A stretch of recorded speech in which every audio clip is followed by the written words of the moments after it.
અંકલેશ્વરના પાનોલી જીઆઈડીસી નજીક સંજાલીના મહારાજા નગર નજીક ઉકાઈ નહેર પાસે 27 વર્ષીય યુવાન ડૂબ્યો હતો. ઉકાઈ નહેર પાસે પગ લપસતા કેનાલમાં ગરક થયો હતો.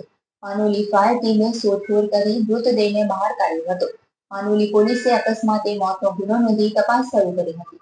અંકલેશ્વરના પાનોલી જીઆઈડીસી વિસ્તારમાં સંજાલી ગામના મહારાજા નગર પાસે વધુ એક દુર્ભાગ્યપૂર્ણ ઘટના સામે આવી છે. મહારાજા નગર નજીક આવેલી નહેર પાસે 27 વર્ષીય રાહુલ ઠાકોર નામના યુવકનું મોત નીપજ્યું છે.